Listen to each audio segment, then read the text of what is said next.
Hey, everybody, this is Tim Sutton, bringing you a new perspective. I appreciate everybody being here for the 18th episode of the season. We've got a very special guest on tonight, but just to fill you in, if you're not familiar with me and a new perspective, I'm a law enforcement officer in the state of Virginia, and I do a lot of work with individuals who have disabilities, which I prefer to call diffr'abilities. And when you meet our guest in a few minutes, you're going to understand the diffr'ability. He has abilities that are absolutely amazing. They're different from many people. But I appreciate Anthony Griffo, my producer. He connected myself with this gentleman, and we've had a couple discussions. And looking up what he does and what he's done is absolutely amazing. If you're not familiar, you may have heard him on ESPN, seen him on ESPN. Dave Stevens, he was a high school athlete, college athlete, worked for ESPN. He does a lot of work helping individuals with diffr'abilities out there, sports camps and things. He was doing one this weekend. But the thing about, I'll let Dave tell you his story and what his diffr'ability is. And just welcome to the show, Dave. Tim, it's nice to be here. It was a busy weekend, and as you were telling your viewers, my story is pretty simple, yet it's complex because of the fact that I was born without legs. And like you said, my diffr'ability, I decided at a young age, despite being put up for adoption at birth, so 2 strikes against me, I decided to turn my disability into my ability. And around 7th and 8th grade, I started playing able-bodied sports.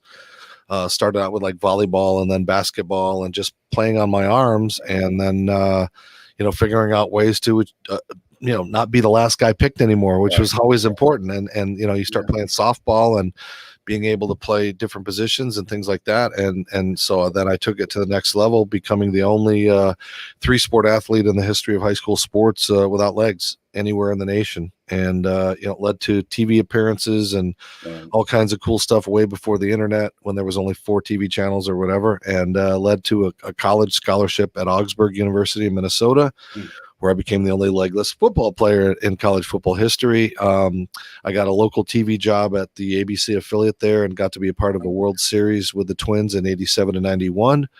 And while I was working local TV, ESPN found out about me because I used to do interviews for them, and they called me up, brought me to Bristol, Connecticut. And about 2 months after I came to Bristol, the St. Paul Saints said, "Hey, do you want to come play minor league baseball?" So ESPN let me go back to play minor league baseball for 3 weeks. I was teammates with a guy named Darryl Strawberry and another guy named Jack Morris, who were trying to get back to the big leagues. Right.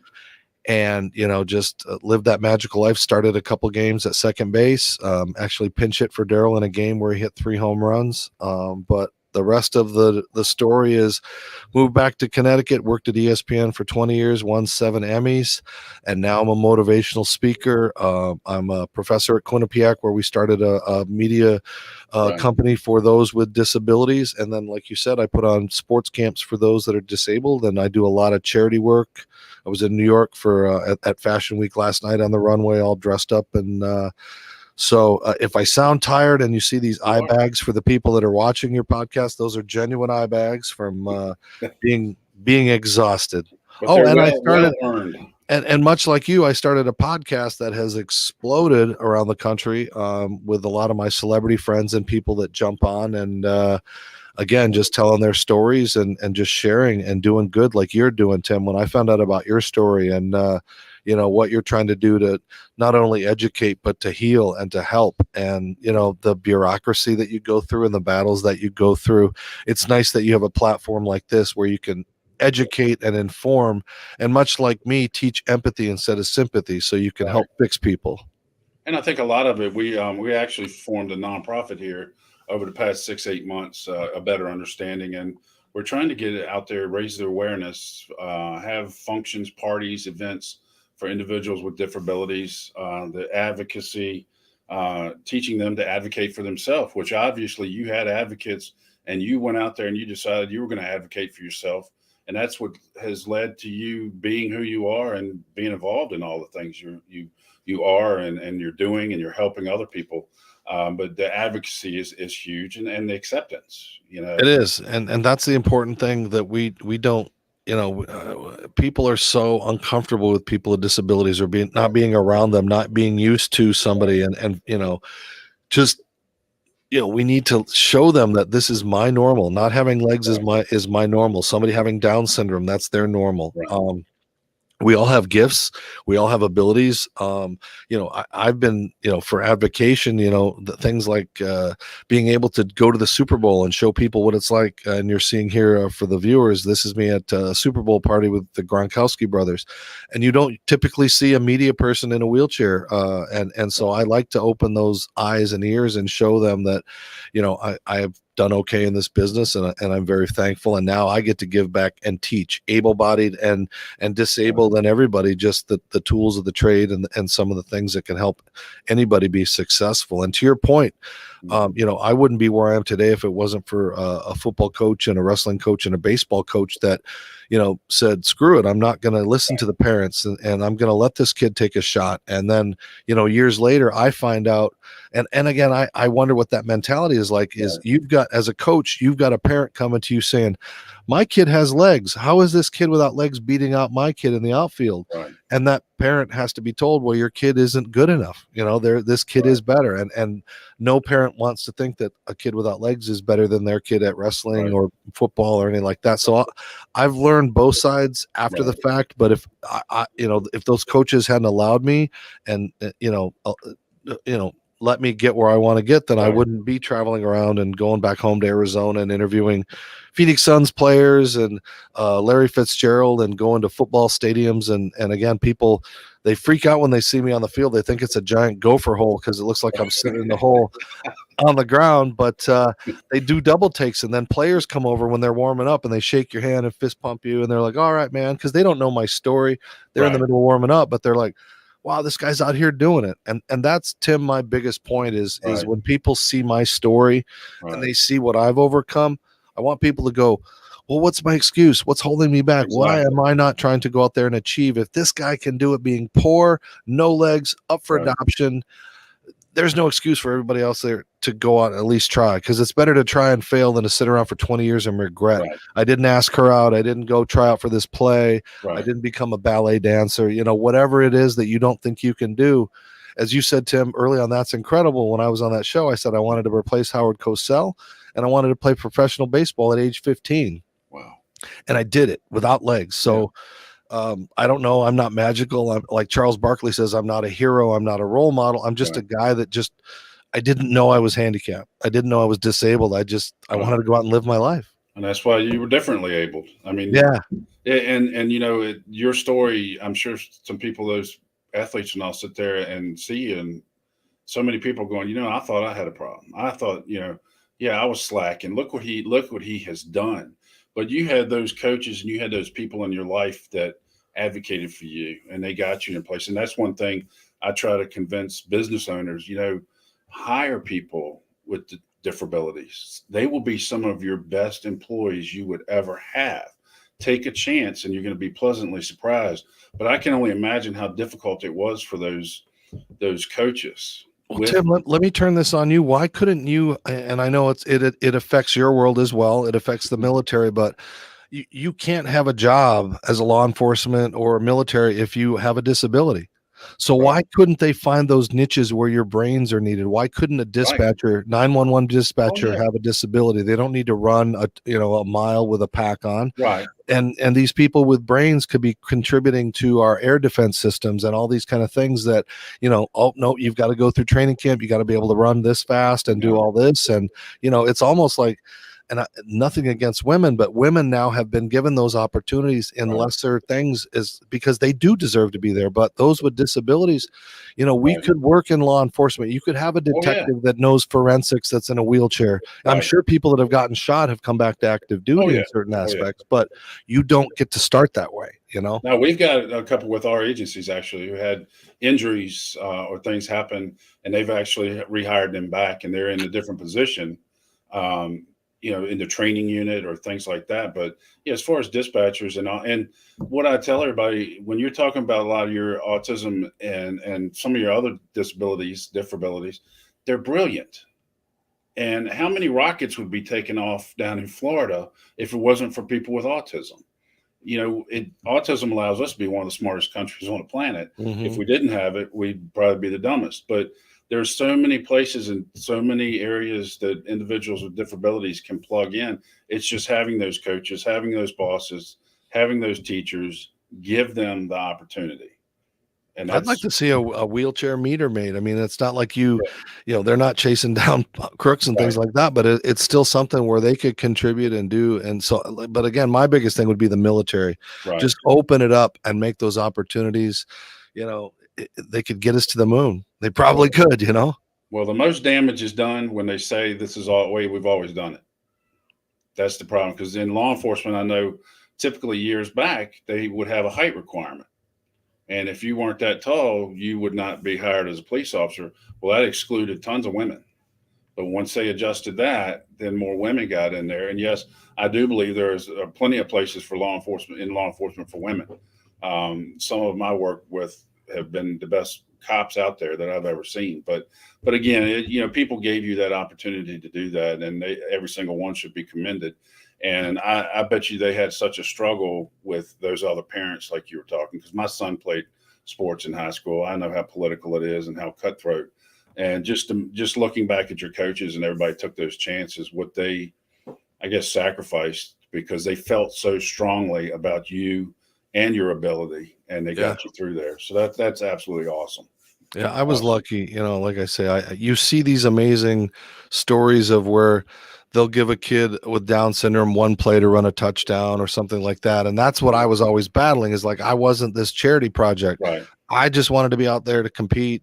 I got to wrestle and do well in wrestling. It turned out to be my best sport because I Right. had the advantage because you people with legs didn't know what to do against me, but I knew what to do Right. again you. And so And you at set records. yeah, so In the pen. way back in olden times before the internet, I was popular in the Southwest and Arizona and all that kind of stuff. This legend, everybody would be like, "Oh, come see the legless football player or the baseball player," and scouts would come out, and it was just kind of this circus atmosphere sometimes. But then you also get the prejudices because I had a Right. time I was in a game, we were trailing. Our rival to go to the playoffs. And I came up to bat with the bases loaded. And this heavy set man in the stands wearing a shirt, a wife beater type shirt with Yeah. yellow armpit stains and hair coming over, Yeah. started screaming, "This is cheap, low rent baseball. This guy's a freak. He shouldn't be playing. Let's get him out of there." And this guy is screaming that. And the parents are slowly moving away.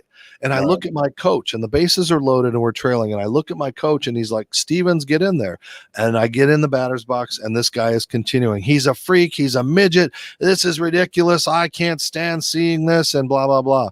I get in there, and the first pitch, well, as usual, in the dirt, it bounced. But that second pitch was Right. right at my eyes, and I swung harder than I ever swung in my Right. life, and I crushed that ball into the outfield.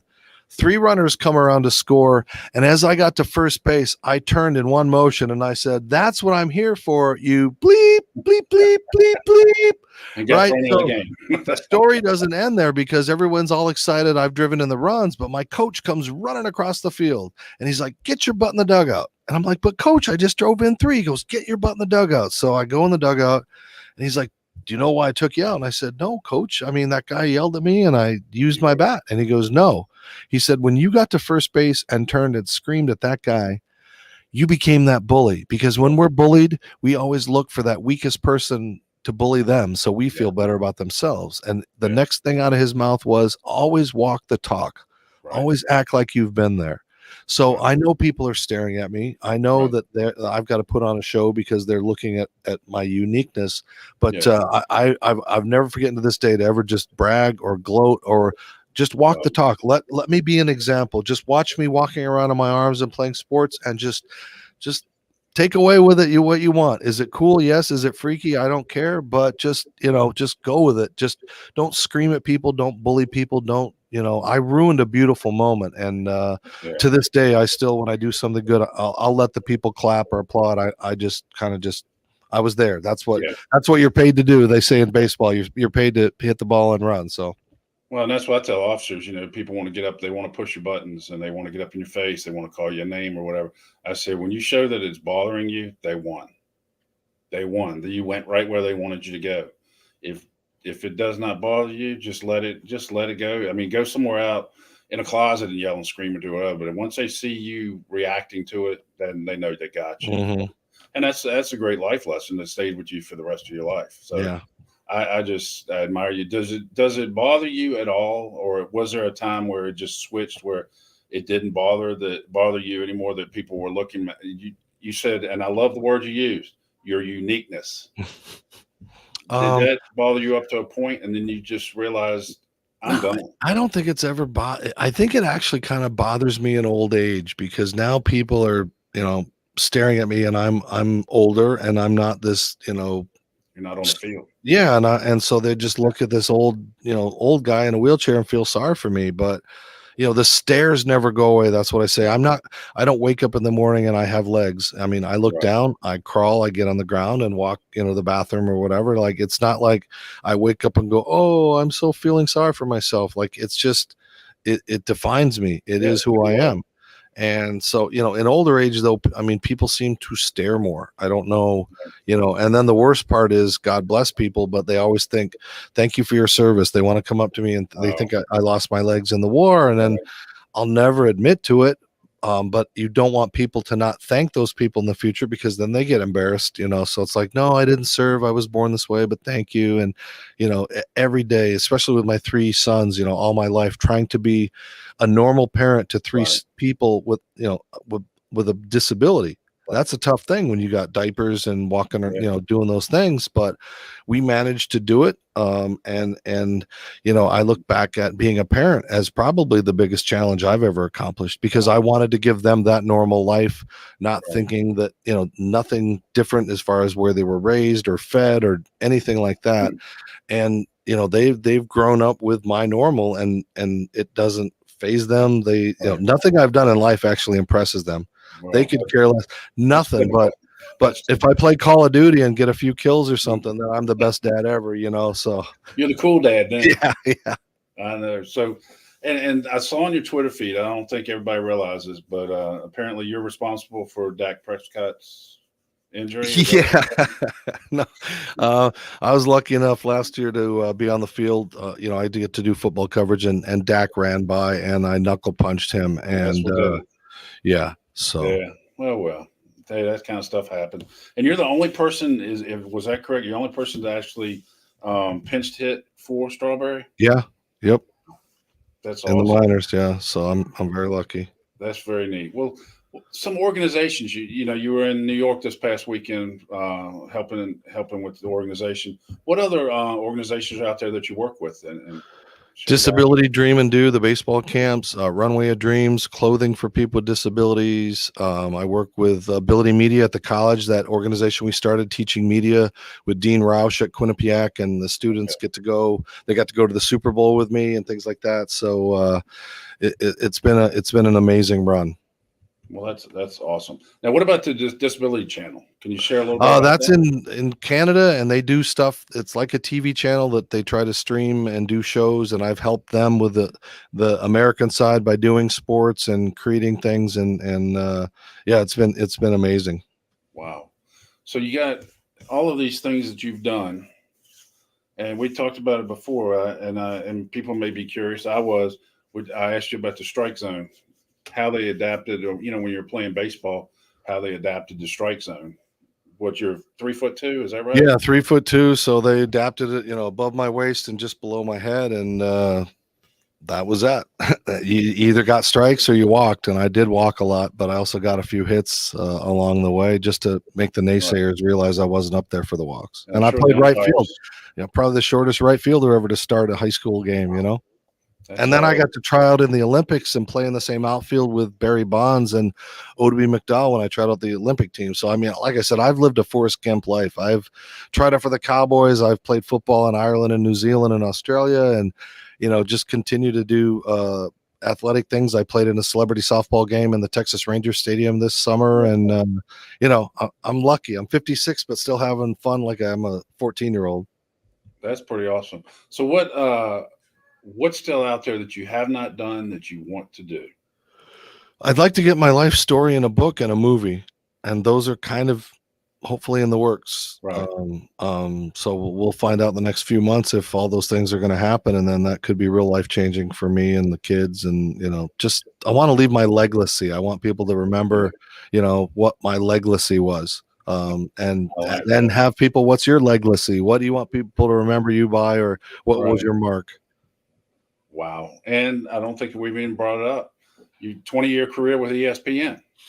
Yeah, luckily after Minnesota, I got picked up. I used to do interviews for for $250 a pop. ESPN would buy interviews with Kirby Puckett or the Minnesota Twins or the Vikings when I was in Minnesota, and then they said, "Hey, you do kind of good. Would you like to come work at ESPN?" And I hopped on a plane in 1995, and I've been stuck in Connecticut ever since. 20 years, 7 Emmys. It was a great run, and now I'm, a motivational speaker. People can find me at davestevensspeaks.com or go on YouTube or all my social medias and watch the crazy, goofy, fun stuff that I do. That in this TikTok world, I'm trying to compete. So you're saying wrestling was your best sport? Yes, sir. Yeah, I loved it. How was I wonder about the football. How did you do that? It was just, like a chimpanzee, kind of like a chimpanzee, I'm rolling on my arms, but as a defender, all you got to do is get through the line and get to the legs of the quarterback or the running back. It's like, I don't have to worry about covering receivers and things like that. So I was very lucky, and offensive linemen didn't know what to do. They didn't know how to block me. So if they didn't, I'd get in there and get the quarterback or, cause a sack or a fumble or something like that. So you were able to use it to your advantage. Yeah. I figured it out. Goodness. And you've got 3 kids, 3 boys? Yeah, 18, 16, and 14, all boys, all just great young men playing baseball, and I've learned life lessons and respect people. And, that's probably my best work is my kids. So they're all athletes? Yeah, all baseball players. Yeah. That's pretty awesome. Yep. Well, if there's one, you got how many other organizations? I know Anthony mentioned another network. Is there a different network other than the Ability Media and Disability Channel are the main 2 ones, and Q30 at the college, I think sometimes at Quinnipiac. But I'm all the Dave Stevens channels that we've got connected, and the Geary, Stein and Stevens show, which is my podcast that you can find on Spotify and all of the other platforms. We get some great guests. We had we've had Hall of Famers on. We've had NFL players. Next week we have Isla Borders, a former female pitcher. We've got a basketball player, Jermaine Jones, coming up. So, like I said, I'm very lucky that I've been connected to be able to have some really good people like you, on my shows. I can't wait to get you on mine. Oh yeah, definitely. Do you find other athletes with differabilities and bring them? No, my show is basically the host happens to have no legs, so I don't really draw attention to my disability on the show unless it's something that in my life, or like Linda Cohn on the last show from ESPN just went off on how much she loved me and what it was like to work with somebody with a disability at ESPN. And so they'll do that, or if Daryl Strawberry comes on, he'd talk about I saved him from quitting baseball, that kind of stuff. Oh wow, you got that claim to fame too. Yeah, pinch hit for him. And kept him. And we're still friends to this day. He's a minister, and he's doing great. Well, that's awesome. So, I know you do a lot of motivational speaking. So can you sum up your message of when you go out and you're trying to motivate? What is the message you're trying to get across? My message is that this is my normal. This is your normal. We have unseen disabilities. We have seen disabilities, and we have to just go out there and just live our life the most that we can with what we have. If I'd have sat around and said, "Oh, I deserve to get money from the government," then that would have not been a productive life. But now I can go and have camps and meet people who are disabled, or talk to celebrity athletes and get their perspective. And then they see a guy without legs and they want to open up because it's unique to them. It's new. It's different. So my main thing that I want people to take away, though, is that you have to try. You have to go out and just try to achieve, set your goals every day. Like I said, I get out of bed. My first goal is to get on the ground and make sure it's not too cold on my butt. Right. And but those little goals, those things every day, you've got to have something to work for. And my life's not over. I want to be able to have my Dave Stevens sports camps that are going to start next year, explode, and work with MLB alumni. I'm doing a football camp with Luis Sendejas when I'm in Arizona in a couple of weeks. So I just want to continue to showcase that, hey, use your gifts, use the most that you have and try to make that impact with what you have. Like I'm Right. just this dude without legs, but apparently I do make an impact. Oh, you make an impact. There's no doubt about that. The one thing, and I was on another show with the network Griffo Productions with Pam Roth, and we were talking about the bullying issue during, I guess, elementary, middle, high school. I mean, I would dare say there was some bullying, there was some teasing. How did you cope with that? Because so many kids these days, and they're dealing with depression and all these other mental health issues, and they're locking themselves in a room because they're getting bullied and picked on. How did you cope with that? I was lucky. I'm embarrassed to say I had very little bullying other than the incidents of opponents. But Right, but in my own school, I don't know if it was because I was a mascot or they loved me, but I didn't deal with any of that stuff. So that's why when I go to schools, it's so right, important for me to talk about that because that I do understand what they've gone through. And I know, like I said, those that get picked on, you learn to pick on the quickest person and you become that bully. right, And I want to teach inclusion and awareness and everything that, hey, maybe you are a little chunky and or fat or overweight or right, bad acne, but that doesn't mean you take it out on other people. Find right. somebody to talk to, find some way to deal with it. And a lot of that is because the lack of support from parents. I mean, you see this in your day in law Yes, enforcement. If they don't have guidance or someone mentoring them, then they're just going to go do bad things. They're not going to follow because they want that attention, that negative attention that gets them in trouble, but at least they're getting attention. right, right. And you talk about the lack of respect. I dealt with a situation. I'm actually 6'4", about 280, and we had a fight on a school bus one day, and it was a 6-year-old boy and a sixth grade boy, seventh grade sister and bus driver pulled over, and I was in uniform, had my hat on, walked up to the door. Kid's in sixth grade, standing on the steps. Door opens. He looks at me, says, "You need to get out of my way right now." And I said, "Excuse me." And he said, "I told you to get out of my way." Wow. And I said, "You're going to be pretty embarrassed when I grab you and put you in handcuffs in front of all these people." And another deputy came over and I said, "You need to talk to him. I don't need to talk to him." But sixth grade. And I'm thinking of me in sixth grade, if a police officer came up, I'd have been scared to death. But apparently there was an issue at home. They had no respect for the parents. Hmm. But just that, I mean, just out of the blue, sixth grader tells me that in uniform, and I'm shaking my head like I cannot believe that. But it's just we're dealing with so many kids out there, and I mean, I'm dealing with them at work daily, and I've got the families that I'm working with, and I know those kids. So many of them are just being bullied, and it's simple stuff. It's Yep. not, it's like, "Hey, do you want a piece of pizza?" And they come over to get it. It's like, "No, you can't have it." It's just those little things that there's no need for it. So I was Yeah. just curious about your take and how your elementary, high school, and all went. Those are the most impactful, though. And I know you know it too. If you can reach them and you can, prejudice and ignorance is taught at an early age. Yeah. It's not inherited, so it comes from the people around them. Right, right. Well, that's a shame. Absolutely ridiculous. But well, I tell you what. Only got about a minute left to close out, but hopefully we'll get together again. I have thoroughly enjoyed this, and like I said, I know you had a busy weekend, and I do appreciate you taking time to. Oh, Tim, with what you're doing, it's so important. So I would have done this, no matter what. And I'm Well, just, I'm glad. I hope your word gets out and what you're doing, and the need for education, the need to help educate, and the use of Narcan and all those things that you're doing are instrumental in first attacking this problem and then right, finally beating it. right.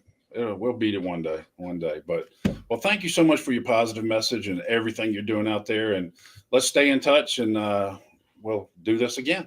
All right. It was my honor and a privilege. Thank you, Tim. All right, brother. Thank you. Well, everybody, I hope we opened some eyes and saw some amazing ability with a diffr'ability. Um, a lot of challenges, but they can be overcome. So just stay strong and support those with diffr'abilities. Advocate for them. Let them know you care about them. Okay. Thank you, everybody, for watching. And Dad, thank you for watching. I love you.